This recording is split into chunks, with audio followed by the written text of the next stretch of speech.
कि विधानसभा चुनाव में सिफर पर थी ये पार्टी। मेहनत तो तब भी की थी, गांव-गांव तो तब भी गए थे, रातें बिताई थी बिहार के गांव में। जितनी उन्होंने मेहनत की थी और जितनी एडवांस में की थी किसी ने नहीं शुरू की थी, तो वहां पर वो कुछ कमाल नहीं कर पाया और यहाँ पर बीजेपी के गढ़ में जाकर जीत की ताल ठोक दी। क्या हुआ कि इतनी सारी परिस्थिति बदल गई? जनता जाग गई है, देख रही है, पढ़े लिखे को ही लाना चाहिए। जो ये बीजेपी वाले कर रहे हैं, महिला लोग के ऊपर कितना अत्याचार हुआ है। अभी विधानसभा आम चुनाव हुआ, उसमें तो खाता भी नहीं खुला, फिर अचानक ऐसा क्या हुआ?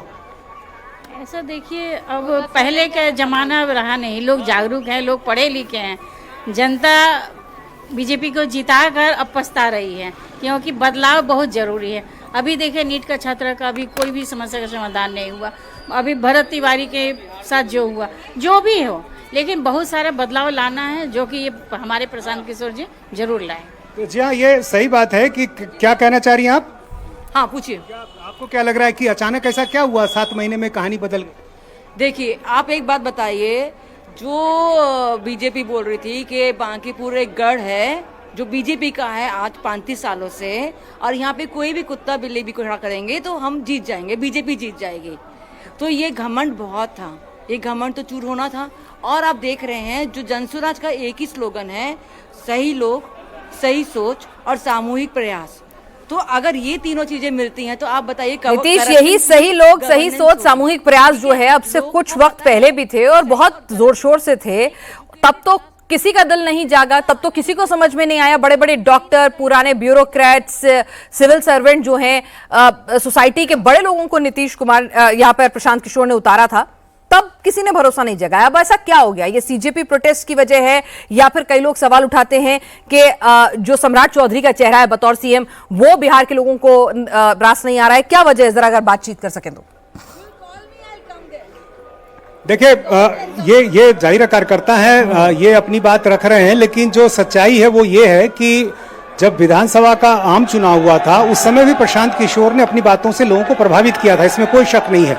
लेकिन सामाजिक समीकरणों के आधार पर चूंकि बिहार में वोटिंग होती है, और हर सामाजिक समीकरण सिर्फ इस लक्ष्य के साथ वोट नहीं करता है कि उसे किसे बनाना है, किसकी सरकार बनानी है, बल्कि ये भी देखता है कि किसे नहीं बनने देना है। तो ऐसी स्थिति में अपने अपने खांचे में सब बंधे होते हैं।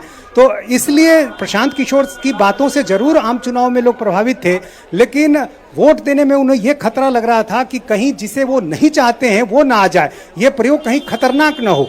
लेकिन उपचुनाव में ये सारी बंदिशें खत्म हो गई, और चूंकि उपचुनाव में सरकार बदलने का खतरा नहीं है, कोई दूसरा आ जाएगा जिसे आप चाहते हैं, ये भी रिस्क नहीं है।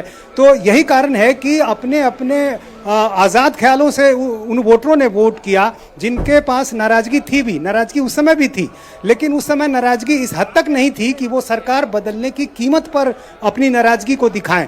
और अभी मैं तो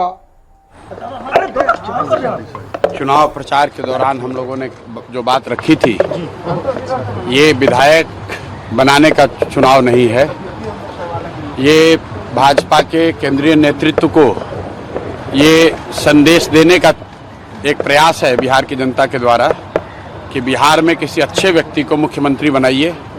आपको जनता ने 202 विधायक जिताए हैं, किसी अपराधी, किसी गलत चाल चरित्र चेहरा वाले व्यक्ति को बिहार का नेतृत्व मत दीजिए, अच्छे आदमी को बनाइए, ताकि बिहार में भी शिक्षा हो, बिहार में भी बच्चों के लिए रोजगार हो, बिहार के बच्चों को भी बाहर मजदूरी करने न जाना पड़े। ये संदेश बांकीपुर के लोगों ने दिया है। बाकी विधायक जीतना हारना ये तो राजनीति है, चलता रहता है। जिन लोगों ने मत दिया उनका धन्यवाद कर रहे हैं, जिन्होंने मत नहीं दिया है उनको यही कहेंगे कि आपसे आपका विश्वास जीतने के लिए और मेहनत और प्रयास करेंगे।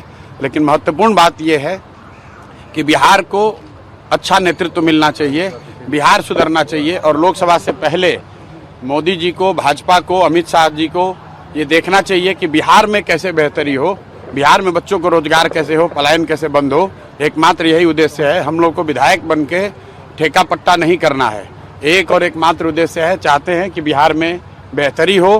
बिहार में भी सिर्फ 5 किलो अनाज के नाम पर, जाति के नाम पर, धर्म के नाम पर वोट न मांगा जाए। अगर 25 MP गुजरात से जीत कर गए हैं, प्रधानमंत्री बनाने में मोदी जी को गुजरात के लोगों ने योगदान किया है, तो बिहार के भी 13 करोड़ लोगों ने आंख बंद करके मोदी जी को वोट दिया है। तो जितनी चिंता उनको गुजरात की है, उतनी थोड़ी चिंता उनको बिहार की भी करनी चाहिए। बिहार के जो 1 करोड़ से ज़्यादा बच्चे बाहर मजदूरी कर रहे हैं, उनकी चिंता होनी चाहिए। बिहार के लिए कोई एक स्पेशल प्रोग्राम बनाना चाहिए ताकि बिहार से पलायन बंद हो। कोई भी बच्चा यहाँ से 10-15 हजार रुपए के लिए अपने घर परिवार समाज को छोड़कर उसको गुजरात, बॉम्बे, दिल्ली, कलकत्ता, कोयम्बटूर, तमिलनाडु, कर्नाटक न जाना पड़े।